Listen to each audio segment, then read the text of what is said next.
Bonjour et bienvenue dans cette formation Django. La dernière fois, on a vu comment créer un projet Django, c'est-à-dire un projet de site web Django. Aujourd'hui, nous allons voir comment créer un super user, c'est-à-dire un super utilisateur, ou bien un administrateur qui peut accéder à la zone d'administration du site web et qui possède tous les droits pour faire des modifications sur le site. Alors, avant de créer un super user, on va effectuer ce qu'on appelle la migration. Lors de cette étape, Django va créer les tables de la base de données SQLite. Alors, regardez regardez au début, il n'y a aucune base de données créée quand je crée un site web Django. Mais quand je lance le serveur, regardez, il y a création d'une base de données. Voici db.sqlite, une base de données SQLite. Mais si on examine cette base de données, je vais l'ouvrir avec le DB Browser for SQLite, c'est un utilitaire gratuit. Regardez, il n'y a aucune table dans la base de données, zéro table. Mais quand j'effectue la migration, Django va créer toutes les tables nécessaires au fonctionnement du site web. Bon, maintenant, je vais effectuer la migration à l'aide de la commande python manage.py. J'utilise la commande migrate.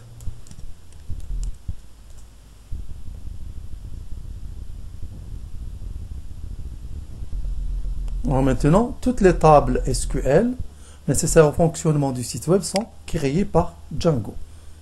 Je regarde, j'actualise. Browse data, j'actualise. Vous voyez, les différentes tables sont créées.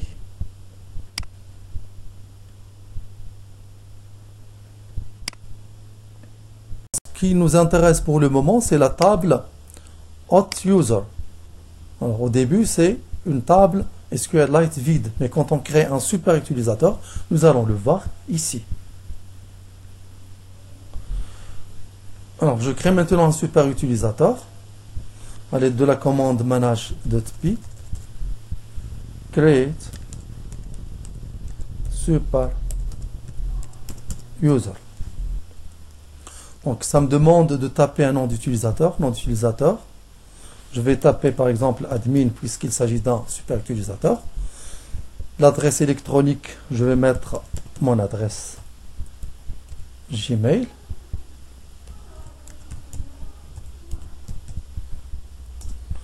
Ensuite, ça me demande un password. Je vais taper un mot de passe. Password again.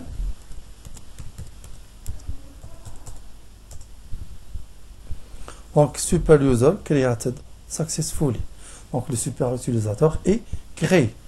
Je vais démarrer maintenant le site. Manage.py. Run server.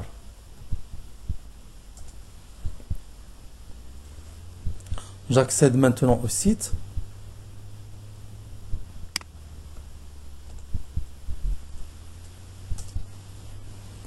Et j'accède à la zone admin en tapant à la fin de l'adresse URL admin.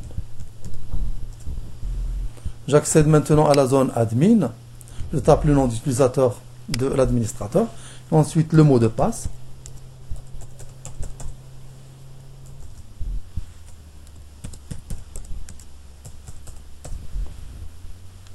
Et me voilà maintenant dans la zone admin. Voici la table utilisateur.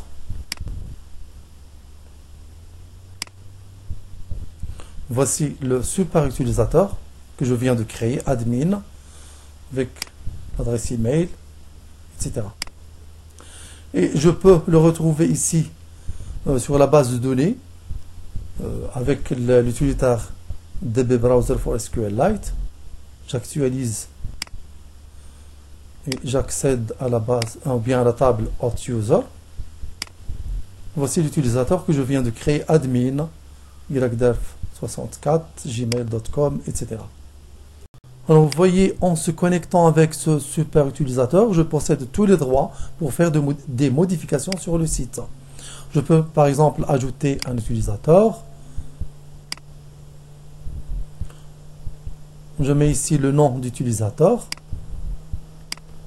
Par exemple, student1, mot de passe.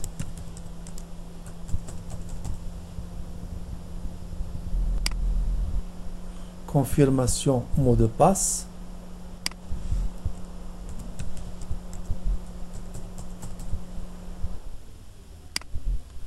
Et je clique sur enregistrer. Donc, l'objet utilisateur student1 a été ajouté avec succès. Voici la table des utilisateurs. Il y a admin et il y a student1. Donc, vous voyez, en se connectant avec l'utilisateur ou bien le super utilisateur admin, j'ai tous les droits pour faire des modifications au sein du site. Voilà, c'est terminé pour aujourd'hui. Merci, au prochain tuto.